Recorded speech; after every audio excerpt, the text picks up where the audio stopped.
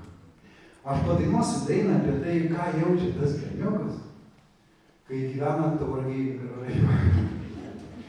Kai žaidžia latrąjį milicininkai, kai eina pas mergaitę paklausti vardą, galiausiai, kai yra jo vaikystė, kai jis yra laimingas, apie ką jis, jeigu galėtų su žodžiais pasakyti, ką jis tuomet padainuotų. Aš sukūriau žodžius, aišku, žodžiai yra priedainiai nelabai, sukūriau tą dainą, tai pavadinimas nelabai sekėsi man sugalvoti, tai kažkaip pavadinau tą dainą Tarantau. Kodėl? O ką reiškia Tarantau, tai paklauskite to berniuko.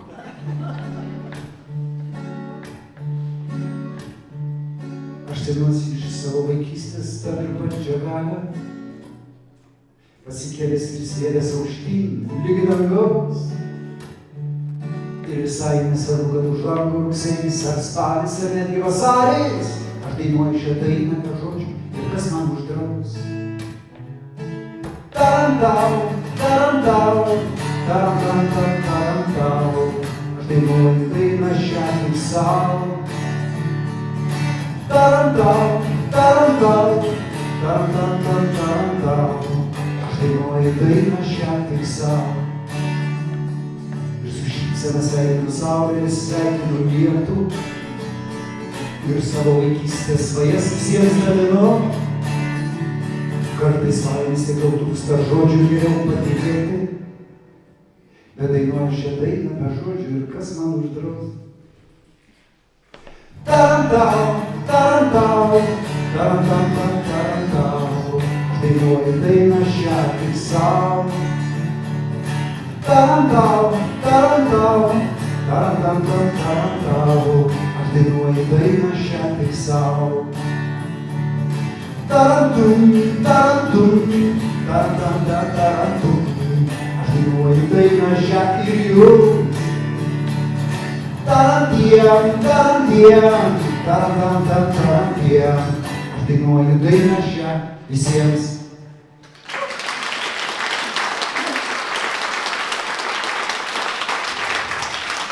O tuoj Tauragėj tam pajūry, kaip minėjau, vykdavo visi pasimatymai. Ir pavyzdžiui, kai šiaip mieste mes kalbėdavom taip, kaip dabar aš kalbu, o taip šnekėdamas. Kalbi normaliai, ta tauragiškių kalba, net nesuki galvos per matematikas pamoką gali atsakinėti, tai gautų patį geriausią pamoką. Aišku, per lietuvių literatūros pamoką mes kalbėdavom gražiausiai lietuvių kalbą. Bet visur kitur kalbėdavom taip. Bet per pasimatymus mes kalbėdavom gražiausią lietuvių literatūrinę kalbą. Kodėl? Gal mums atrodė, kad jeigu tu kalbėsi gražiai lietuviškai, mergaitė pagalvos, kad tu protingesnis. Bet kad ta mergaitė taip pat kalbėdavo. Nu, ir įsivaizduoju, parvažiuoju iš tos stovyklos, ne iš Kulautos, 3 pamainas atbuvęs, atsimenu, užaugau 15 centimetrų. Grįžtu namo, kaip King Kongas jaučiuosi. Tai, ta prasme, viskas nebe tai, medžiai mažesni, ta mergaitė išaugusi, ir tu žinai rūbai, atsimenu, pakviečiau mergaitį į pirmą pasimatymą. Žinai, kažkokią drąsos pakvies turėjau, o pakalbinti tai nelabai. Ir žinai, nu ką, pasikvieti tą mergaitę į pasimatymą, nureini tam pajūry, žinai, ir einam labai už rankų nesikabinė, o tu pamatys kiek užjuoks. Ir einam tokie stagarai pajūry. Tyloji, žinai, ir ta mergaitė užžiūri tave, žinai, jų laikrodį, ta prasme, tu kalbinsi, nekalbinsi, tu viską matai, tu jį pakalbintum, bet kaip tu pakalbinsi, kai turi kalbėti lietuviškai ir bet negali sakyti. O jinai jau visai žiūri, jau ta promenada, tuoj baigsis, ir tu matai, kad tuoj baigsis, ir supranti, kad kažką daryti reikia, ir tik šaudai, ką vai girdės kažkur per televizorių. Kaip nuostabu, mieloji, kad tu sutikai ateiti į šį nuostabų pasimatymą. O jinai normaliai. Ačiū, kad pakvietei, ką veiksi vakare. Tu prasme, tu nesitikėjai, kad jeigu nors klaustų, dabar paklausai ir viskas. O be to, ką tu veiksi vakare, tu nieko neveiksi. Bet kaip tu mergaitė pasimatymė pasakys, kad tu vakare nieko neveiksi. Ir kol tu galvoji, kaip išsisukti, sakai, ačiū už klausimą. Staiga supranti, kad galima klausimą permesti ją. Ir sakai, o ką tu vakare veiksi? O jinai nieko. Aš vakare ruošiu pamokas. Beje, kokias knygas mėgsi skaityti? Ta prasme, tu mėgsti, bet tu skaitai knygas apie tėvus. Bet negi mergaitė pasimatymą skaityti, sakysi, kad skaitai knygas apie tėvus, kol galvoji, kaip čia išsisukti, perklausi. Ai, kokias aš knygas mėgstu skaityti, tai visas. Tokie tie pasimatymai, mano būdavo, tokie. Ir virpantis ten, ai, tu kaip prisimenu, taip būdavo. Ir va, prieš porą metų aš kažkaip buvau Tauragėje, turėjau renginį, tą pajūrį. Buvo rugpjūčio vidurys. Žinot, tas laikas rugpjūčio vidury, kai pavakarys, plus 24, lengvas vėjelis, ir žara krenta į upę. Ir toks jausmas, kad dar vasara, bet jau ruduo. Ir taip gera, taip smagu. Aš prisiminiau savo vaikystę, prisiminiau tą šulinę rentinį, tą senę vardą prisiminiau, Albins buvo. Albins. Viską prisiminiau, žiūriu priekį eintų stagarai. Tokie patys pasimatymas, galvoju, jetau, kaip man dabar pasisekė. Dabar svarbiausia, jų tik neišgąsdinti. Reikia prisivyti ir paklausyti to pokalbio, kaip nuostabu, kad tai eini kartu. O taip, aš žinoma, to ir norėjau. Žinai, to tokio pokalbiuko, labai prisivysiu, einu iš paskos, o ten ta tylos zona, žinai. Kur bet matyt negal sakyti, eini tyloje, kur mergaitė lygia, žiūri, tu kalbėsi ar nežinai. Aš ir iš paskos atseit telefonę, kažką brauzinu, ten pažiūriu, braukau, o jie tyloj ten eina. Ir staiga, ką aš girdžiu. Ką tu? Niek normaliai, tu ką?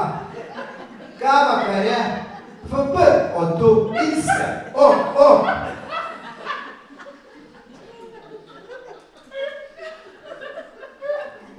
Jie tolsta, aš ta prasme gavau tiką.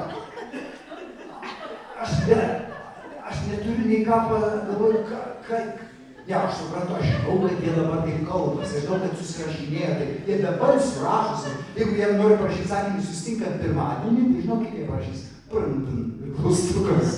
Aš žinau, bet gal nepasimatymai. Ir jie taip tolsta nuo manęs, eina už rankų, nesusikabinę, tu stagarai tokie. Ir žinot, akimirką, kai netyčia eina, ir rankų vaikų nustuko užlipo, kažkur kryptelėjo koją ir kaip pečiukai susiglaudė. O aš iš naujo žiūriu. Ir žinot, tie drugeliai per horizontą, per visą dangų nuplasnoja. Aš žiūriu juos ir galvoju, pala. Bet jie tai viens kitą jaučia. Jie vienas kitą supranta. Tai koks skirtumas, kaip jie kalba. Aš grįžau namo ir turbūt tą patį vakarą paėmiau gitarą į rankas ir sukūriau dainą apie stagarų meilę. Nebaigų čia, čia tarp mūsų, aš nepavadinau tos dainos tai. Ta prasme, apie tą meilę. Pamatysit, pradėsiu dainuoti savo pasimatymus, prisiminsit. Paėtų, tokia graži lyrinė daina, bet sukūriau tą dainą ir kėliau su pavadinimu. Galvoju, kaip ją pavadinti? Nepavadinsi dainos apie pirmąją meilę, stagarų meilę, ne? Ir galvoju, kaip pavadinti? O paskui galvoju, palauk, tik jie patys ją pavadino. Nieko nereikia tam galvoti. Ir pavadinau tą dainą, ką tu? Paklausykite, ta daina, tai vad įsivaizduokit, eina du stagariukai, pajūriu, už rankų nesikabina. Ar jie kalbasi, ar tik mintyse šnekas? Pokalbis tarp dviejų jaunų sielų. Tarsi nužengusi iš mano knygos Nojaus arkos dienoraštis. Truputuką daugiau reveriukų šitai dainai galima. Ačiū.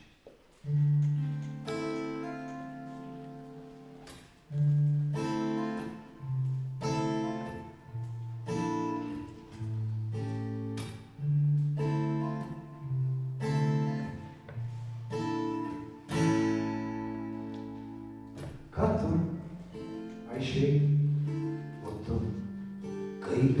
pasėdėkime tyliai, žvelgdami, kaip plaukia debesys gilūs dangumi ir neša liūdesio lietų širdimi. Vis tiek kaip gera žiūrėti su tavimi. Visą ilgesį, visą džiugesį, visą skausmą ir visą liūdesį, viena šypsena, viena bučinį, viena ašara ir meilės pažadą. Visą ilgesį, visą džiugesį, visą skausmą ir visą liūdesį, viena šypsena, viena bučinį, viena ašara ir meilės pažadą. Ar tu jauti, jaučiu, tikrai noriu tau pasakyti mintimi, kad noriu visko dalintis su tavimi ir tyliai tau pažadėti, kai užges diena. Visą ilgesį, visą džiugesį, visą skausmą ir visą liūdesį, viena šypsena, viena bučinį, viena ašara ir meilės pažadą. Visą ilgesį, visą džiugesį, visą skausmą ir visą liūdesį, viena šypsena, viena bučinį, viena ašara ir meilės pažadą. Ką tu, ežiai, tai pasėdėkime tyliai, žvelgdami, kaip plaukia debesys gilūs dangumi ir neša liūdesio lietų širdimi. Vis tiek gera žiūrėti su tavimi. Visą ilgesį, visą džiugesį, visą skausmą ir visą liūdesį, viena šypsena, viena bučinį, viena ašara ir meilės pažadą. Visą ilgesį, visą džiugesį, visą skausmą ir visą liūdesį, viena šypsena, viena bučinį, viena ašara ir meilės pažadą. Ką tu?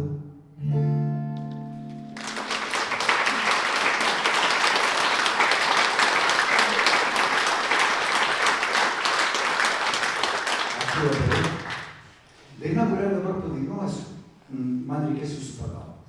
Gana čia sėdėti, nieko nereikia. Ane? Kodėl? Todėl. Žodžiu, aš dabar dainuosiu taip ir man reikės jūsų pagalbos. Pagalba labai paprasta. Kai aš dainuosiu žodį vasara, tai jūs tada įsivaizduosit, kad važiuojat su kabrioletu. Stogas atidarytas, kaip tik nuo kalno rieda, tai taip daro. Nieko daugiau. Ir pabando. Vasara. Bet čia pusė pėsčiom eina. Normaliai, visi su kabrioletu. Dar kartuką. Vasara. O, gerai. O dabar, toliau, kai išgirsite žodį ašara dainuojant, tai tada padarysite taip. Pabandom. Ašara.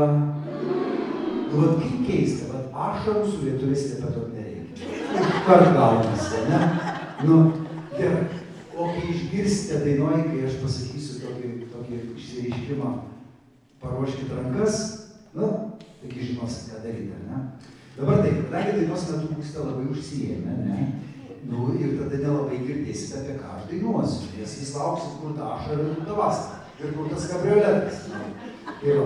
Tai aš papasakosiu, apie ką dainuoju. Daina yra apie metų laikus ir daina yra kartu apie meilę. Daina yra apie kartas. Kai ruduo ir pavasaris įsimyli vienas kitą. Jie taip trokšta būti kartu, jie taip eina vienas į kitą ir trokšta būti kartu, bet supranta, kad tai yra neįmanoma, nes tarp jų yra vasara. Daina taip ir vadinasi, tarp mūsų tik vasara. Iš tikrųjų visai nesvarbu, koks oras už lango. Jeigu tarp mūsų čia tik vasara, viskas bus gerai. Pirmas stulpelį dainuoja ruduo, pavasarį, antras stulpelį dainuoja pavasaris, rudenį, o priedainį jūs važiuojat kabrioletu. Ten, kur išgirsite žodžius.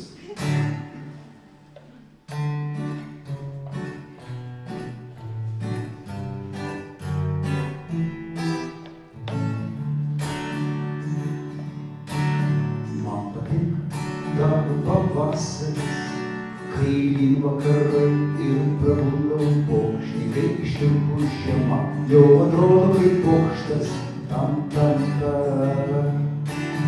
Man tik tapo ruduo, kai pagelsta rugsėjis, lyg pažadas šventas, o vakaras šiltas, dar nepaleistas šerkšnas, tam tam tarara. Vasara, tarp mūsų tik vasara, vis spindinčia ašara, sustinga žiema. Vasara, nuskyrė tik vasara, vis spindinčia ašara, tam tam tara, tam tam tara, tam tam tara.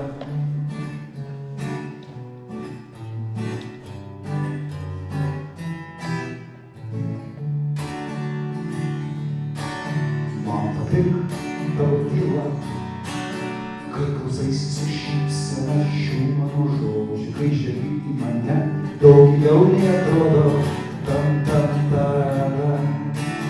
Man patinka tai, kas mus skiria, gerumu, kas nuspalvina vakaro tylą ir lyg spindinti saulė, tarp mūsų išnyra, tam tam tarara.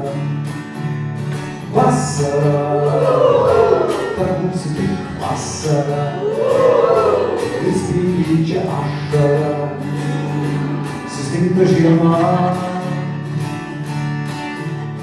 Vasara, mus skyrė tik vasara, vis spindinčia ašara, tam tam tara, tam tam tara, tam tam tara.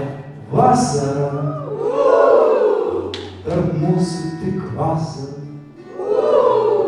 ir spindinčia ašara, sustinga žiema.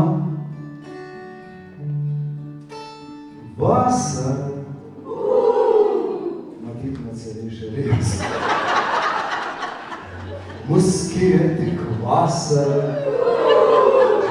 ir spindinčia ašara. Paruoškit rankas.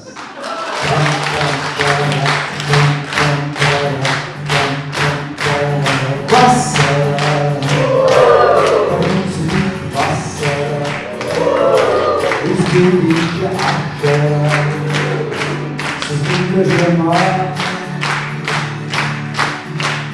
Vasara, mus skiria tik vasara, vis spindinčia ašara, tam tam tara, tam tam tara, tam tam tara.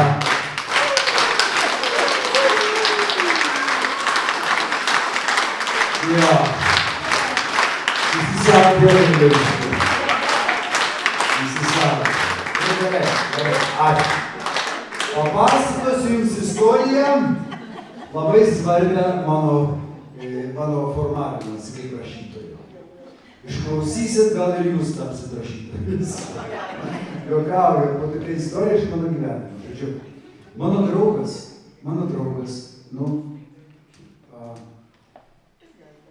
aš, kaip minėjau, esu iš Tauragės, ne? Ir kai aš atvažiavau į Vilnių ir įstojau į Teatro ir muzikos akademiją, tuometinę konservatoriją aktorinį, tuo metu, kad patekti į jaunimo teatro spektaklį, Kaune panašiai būdavo, per naktį reikėdavo miegoti prie kasų. Ir žmonės, kad bet kur ten gauti bilietą, ten Nekrošiaus spektaklį, tas jaunimo Tamulevičiūtės 10-tukas, o mus priėmė Tamulevičiūtės, mes 2 10-tukas. Ir tu atvažiuoji toks iš Tauragės, ir vėl tas pats, atvažiuoji iš Tauragės, žinai, eini, įstoji į tą aktorinį, keli šimtai stojo, 10 priėmė. Ir visus tokius molius. Tokius iš Tauragės. Sakė, gerai išminkit ciklou padarysim. Ir toks eini per tą Vilnių, žinai, apšalęs, rugsėjo pradžia, merginos, plaukai, daugybė klegesys, katedros aikštėje eini. Ir sakai, tu pamatai merginą ir pats nesupranti, kodėl sakai, labas. Ir jis sako, labas. Tu galvoji, man atsiliepi, man iš Tauragės. Ir tu taip, kuo tu vardu?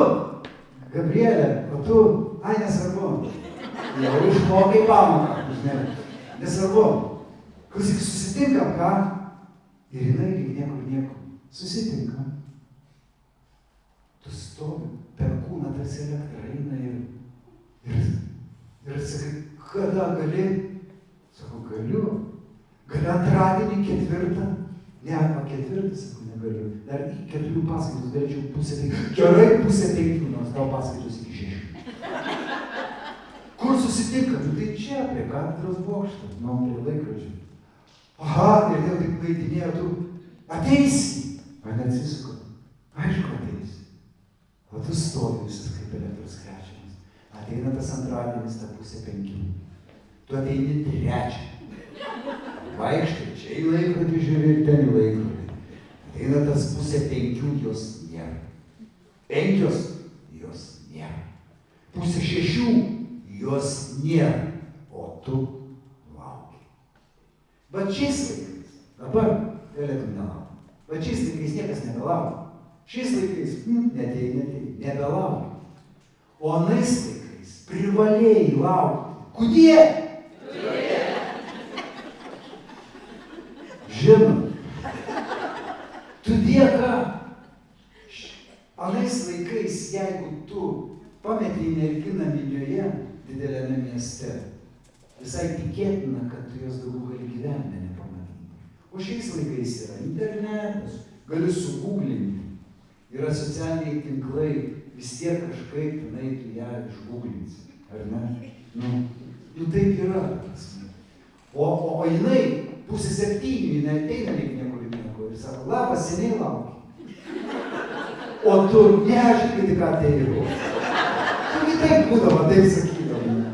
Tai va, tie laikai. Ir tam jaunimo teatre. Ten žmonės, minė žmonių, miega, kad gautum bilietų Arklių gatvėje.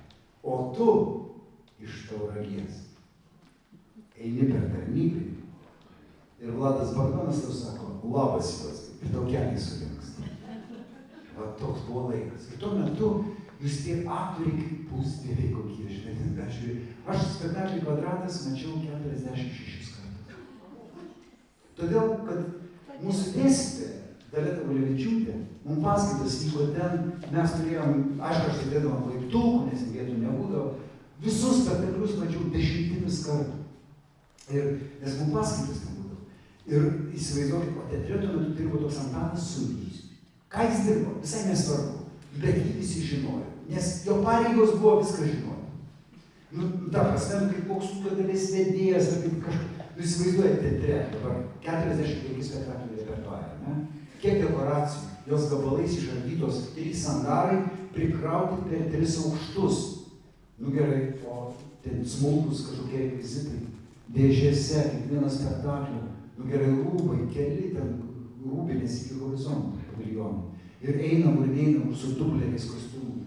Kiekvieną smulkiausią daiktą, kur kas padėta, bet kurį, mintinai žinojo Antanas Sudis, be jokių kompiuterių ir telefonų. Nes tuo metu nebuvo. Tuo metu rodė pas mus Tauragėj 2,5 kanalų. Pusė tai skaičių į Lenkijos, nes su sniegeliu rodė. Tai ir suprantat, būdavo kartais taip, pavyzdžiui, Antanas Sudis, keistų balsų kalbėdavas. Ir jisai viską žinojo, tai įsivaizduojate, po vasaros ateina po atostogų, nesusirinka spektaklis kažkada pavasarį. Niekas neatsimena, kur dekoracija. Antanai, klausyk, ten ta kolona tokia turi būti, nu kur ta kolona yra? Nu kaip jūs nepamena? Tai nueini į pirmą angarą, tai užsilipi į antrą aukštą, tada salapaną patraukit ten prikrautą, tai pasišvieskit, nebūti perdegus ir atrasit ten gale pusę kolonos guli. Kaip jūs nepamena? Paskui nueikit į 3 angarą, ten į 3 aukštą palikti, bet tokiais prezentais apėt ir dar tokių kopečiom patraukytus, ten antrą koloną, kur kaip jūs nepamena. Nu va, buvo Antanas Sudis ir visi gyveno laimingai. Ir vieną dieną spektaklis, kuris nevaidintas kelis mėnesius, visi susirenka ir Antanas Sudis neatėjo į darbą. Teatre, panika! Kur ta kolona, kur ta kolona? Klausiu, Sudniaus nėra. Visi, mes studentai, mums įdomu, viską žiūrim, ten mes būnam. Nuvarė ten tą, kažkas prisiminė, nuvarė į pirmą angarą, ten nugriovė tos salofanus, rado pirmą pusę kolonos tos. Tada Tada kažkas prisiminė, kad antra kolonos dalis antram angare. Kai antrą angarą visai išvertė, suprato, kad trečiam. Teatras kaip po karo, daiktai mėtos visur. Tai kažkas laksto, tai tokia turi būti mėlyna vaza, rekvizitų mėlyna vaza. Koks skirtumas, bet kokią vazą. Suvaidinsim, ateisim, tuoj sudnius išreiškim. Nu kažkaip sustatė tą spektaklį, suvaidino ten, žinai, išėjo namo. Ateina kitą dieną Antano Sudniaus vėl nėra. Kur jis gyvena, nieks nežinojo. Namie telefoną neturėjo, adreso irgi nežinojo. Ir taip, savaitę nėra Antano Sudniaus, 2 savaitės nėra Antano Sudniaus, 3 savaitės nėra Antano Sudniaus, teatras jau baigė išsivaikščioti po vieną plyną. Ir tada dar po kelių dienų teatre pasklido gandas, pasirodė Antanas Sudnius. Tuo metu teatrui vadovavo, kaip minėjau, mano mylimiausia dėstytoja, mano specialybės dėstytoja Dalia Tamulevičiūtė, nuostabi pedagogė ir geniali režisierė. Ir kadangi aš ją labai mylėjau, aš ją norėčiau apibūdinti labai gražiai, labai švelniai apibūdinti norėčiau ją. Tai jinai buvo tokia, jeigu taip labai švelniai apibūdinant, tai jinai buvo tokia labai valdingo būdo moteris. Čia jeigu švelniai apibūdinant. Ir vat įsivaizduojant lygiai kaip jūs dabar, tai va toks klyksmas teatre. Staigiai Sudnių pas mane! A Sudnius prakaitai per smilkinį Dirigaras 5 metrai prieš vėją. Stovi vaėja. Antanai eik, Tamulevičiūtė kviečia. Kaip jas nuotaikos, geriau neklausti. Supranta Antanas, kad dabar turi sugalvoti kažkokią tokią priežastį. Nes sukapos gabalais. Faršų sumals, užkas ir kai obelis išauks ir tą sučečkavos. Nes kapies bus, kad išmest net klausimų nėra. O visi kiti supranta, neišmes. Aprieks, apšauks, lieps pasiaiškina ir neišmes. Vaikai tokie būdavo, kitaip į tą žiūrėdavo. O Antanas po mėnesio, tu nežinai, jisai eina pas visi apkabinų laikykis Antanai, laikaus.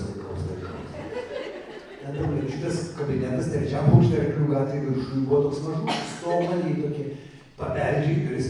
Labą dieną, režisierė kvietė. Užeik! Prasiveria duris. Pradžioj užeina Dirigaras. Iš paskos Antanas. Tamulevičiūtė užuodžia tą Dirigarą. Sestai, rašyk pasaiškimą, kur mėnesį laiko baigti. Antanas pamiršo raštą. Atsėda ir supranta, kad ima lapą ir galvoja ir supranta, kad reikia parašyti kažką. Tokį labai įtikinamai rimtų, ką tu parašysi, įtikinamai rimtų. Jis rašo brauko, ko jis labiau galvoja ir nervinasi, tuo to Dirigaro kambarį daugiau. Tamulevičiūtė nagais per stalą. Atsistoja, jinai atidaro tos stogulius, kad kažkaip prabūstų tą viską.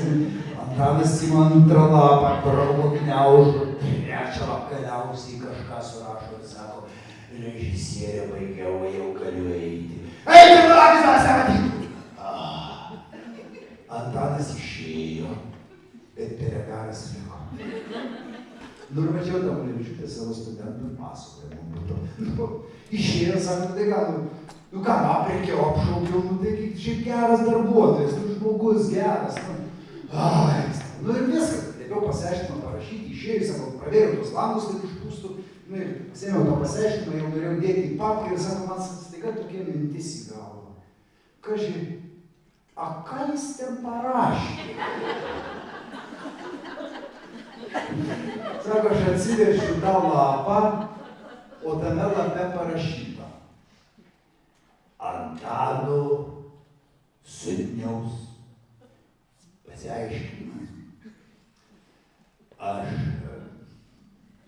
Antanas Sudnius,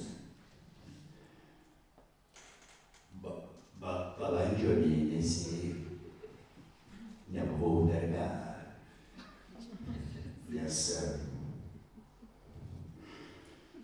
nes buvo mano gimimo mėnuo.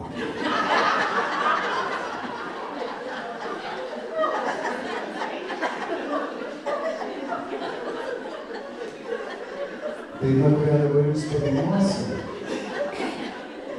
vadinasi Gimtadienis. Daina, kurią dabar padainuosiu, vadinasi Gimtadienis ir tai turi prasmę, nes šiandien gimtadienį švenčia mano knyga Noriu Sarkos dienoraštis. Šiandien aš padainuosiu tą dainą, visi jūs ją realiai žino. Jūs ją leidžiat per gimtadienis vieni kitiems siuntinėjat. Visi tą dainą žino, tik niekas nežino, kad aš ją sukūriau. Va. Ir būna juokinga, draugai kita, kad per gimtadienį paleidžia tą dainą manęs tą. Žinai tą dainą? Sakau, nežinau, aš ją sukūriau. Nu tai jo, kad aš žinai tą dainą. Tai nesąmonė. Tai va, antra proga, dėl ko verta ją padainuoti, kad žinotumėt, kas ją sukūrė. Kadaise aš ją sukūriau vienam televizijos kanalui, gimtadienio dainą. Bet šiandien aš ją norėčiau paskirti, aišku, savo knygai, Noriu Sarkos dienoraštis, kurią kviečiu po renginio ateiti įsigyti, vėliau įsigykite. Visos tos dainos, kurią šiandien girdite, aišku, yra viniliniai plokšteliai. Bet šiandien labiausiai tą dainą noriu paskirti Antanui Sudniui. Šiandien jau amžinatilsį. Ir kiekvienam sveiko proto žmogui, kuris mano giliu įsitikinimu turi prigimtinę teisę, nors kartą gyvenime, nors vieną kartą gyvenime normaliai atšvęsti savo gimimo mėnesį.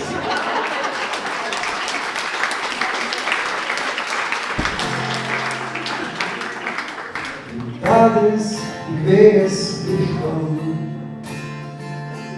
tokia diena nei liūdna, nei linksma, tavęs aš pasitikti ateinu.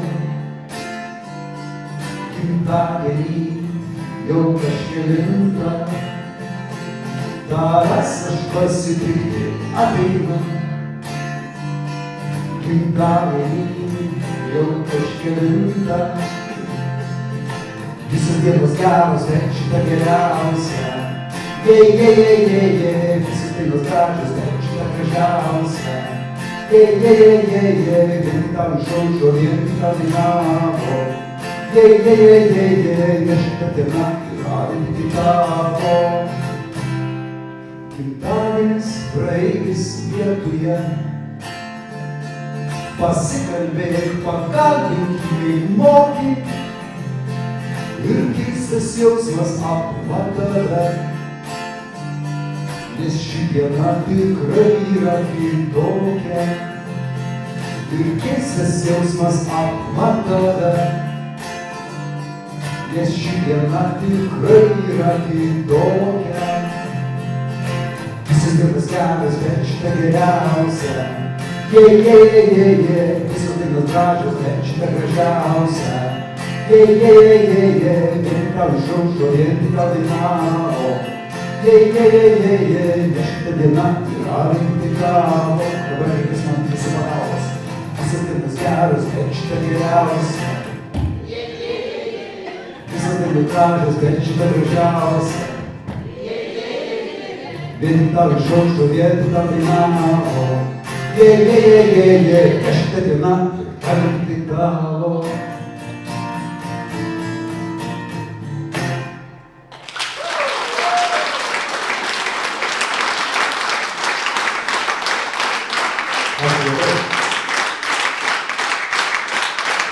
Aš galiu man tik pasakyti, kad nors mūsų laikas jau baigėsi, bet aš jums padainuosiu paskutinę dainą.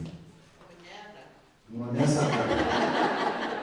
Padainuosiu paskutinę dainą. Gerai, prieš tai papasakosiu dar mažutį istoriją. Tai, žinot, kai eini Santiago de Compostela keliu, kai piligrimai eina tuo keliu, kai sutinka kitus piligrimus ir vieni kitiems visą laiką sako, buen camino. Ir jam atsako, buen camino. Tai ispanų portugalų kalbomis reiškia gerą kelią, gerą kelią. Ir kartais būna juokinga, nes tam pačiam žmogui sakai 12 kartą. Tu vis pralenki, paskui tave vis van kamino. Būna taip, žinot, kad kai eini pabaigoj kelią, jau ten artėja prie Santiago, kur suplaukia visi keliai į krūvą, eini kaip piligrimų paradą, 200 piligrimų priekį, 200 už nugarą, o aš greitas ir visus lenkiau. Van kamino, reikalinga vakarą, žinai. Nu taip yra, ir vis tiek sakai, nu taip yra. Ir kartais net juokinga būna, žinai, čia kaip su stagarų istorija, žinai. Nu, kaip eini ir matai, o kuriukas eina, jam ryškiai nemergina patinka. Bet buvom kamino, pabėgai priekis, batas į priešas, žinai, nebėra, o, buvom kamino, nubėga. Ir kavinį, kad eini sėdi kartu valgo, matai, jau pavalgys, jau seniai galėtų eiti. Ne, jis ten į to, žiūri, kur dar nežina. Galės sakyti, o, buvom kamino. Ir jau ten vakarė, kai susitinka, albergė, tai dar buvom kamino. Ir jis taip sako, ir aš sakau, anksčiau, kol nebuvo prigijęs tas priežodis buvom kamino, pasveikinimo šūkis, piligrimai sveikindavosi kitaip, jie sakydavo vienas kitam ultrėja, o atsakymas būdavo etsuisėja. Išvertus į lietuvių kalbą, tai įgauna prasmę, ištverti, o atsakymas iki galo. Kai ne 1000 kilometrų, patikėkite, tikrai yra ką ištverti. Bet kai man sako buvom kamino, aš irgi sakau. Ir ne tik todėl, kad toks yra įprotis, ar toks yra, taip piligrimai daro, bet todėl, kad patikėkit, kas jau kas, bet piligrimai žino, kad tas kelias, kad ir koks jis būtų nuostabus, kad ir koks jis būtų stebuklingas, bet ne visada būna geras. Todėl dar vieną kartą, tegul ir 13 ar 15 kartą tam pačiam žmogui palinkėti gero kelio, yra verta ir teisinga. Paskutinė šio vakaro daina vadinasi Gero tau kelio. Kai esu dainuosiu, aš atsisėsiu čia prie stalelio, labai viliuosi ir tikiuosi, kad dar yra žmonių, kurie norėtų mano knygų. Žinau, kad yra žmonių, kurie norėtų selfių, tų aš didžiausiai laukiu, bet jeigu nedingsi, kartais gyvenime juokauju, aišku, ir selfiuką bus galima pasidaryti. Ir jeigu klausim, nors knygo galėsite paklausti, būtinai galėsime apie tai pasišnekėti. O dabar aš linkiu jums gero ir prasmingo kelio. Tu išeini, rankas tiesi į dangų mėlyną ir jo atgal nesidairo. Žvelgi tolyn, žvelgi gilyn į horizonto rausvą vėlumą ir tyliai pasakai: gero tau kelio, daugiau neprašau, tik galiu palinkėti gerumo šiek tiek ir meilė šiek tiek. Gero tau kelio, daugiau neprašau, tik galiu palinkėti gerumo šiek tiek, ramybė šiek tiek ir meilės šiek tiek.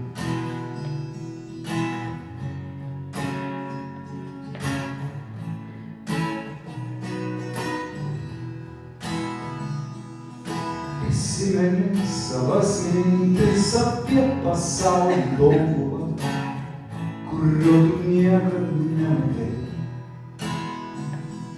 Ką pametei tau atnešė, ką pamiršai tau priminė, tik kas skaudėjo pamiršai. Gero tau kelio, daugiau neprašau, tik galiu palinkėti gerumo šiek tiek ir meilės šiek tiek. Gero tau kelio, daugiau neprašau, tik galiu palinkėti gerumo šiek tiek, ramybė šiek tiek ir meilės šiek tiek.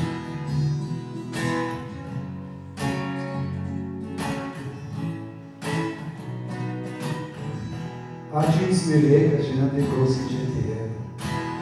Ačiū Jums visiems, kad skaitote mano knygas. Ačiū, kad ne tik neskaitote, bet ir girdite.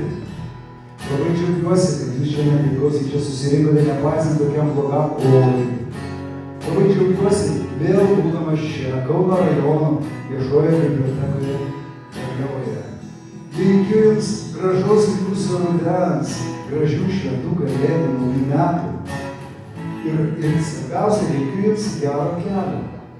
O kelias, kartais jis būna, kartais gali sėdėti ant suoliuko, ar ne, kaip pat didžiausią kamieną, kurio nei vienas kitas nenueis 1000 kilometrų.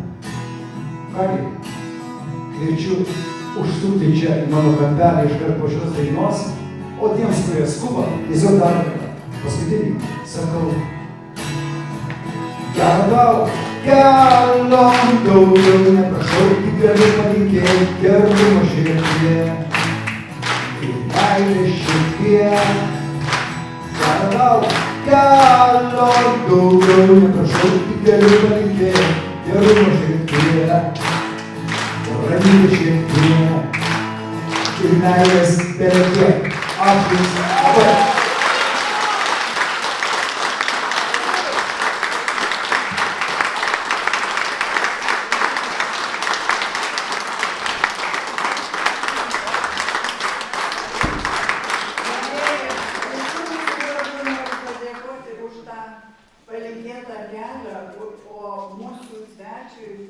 Noriu palinkėti didžiulės dar kūrybos, gražių ateinančių metų, ramaus švenčių laukimo. Na ir ačiū Jums už tą universalumą. Jūs tikrai apdovanotas turbūt aukščiausia jėga, jeigu sugebat nuo labai individualaus kelio ateiti prie mūsų visų kelio. Jums sėkmės ir laimės.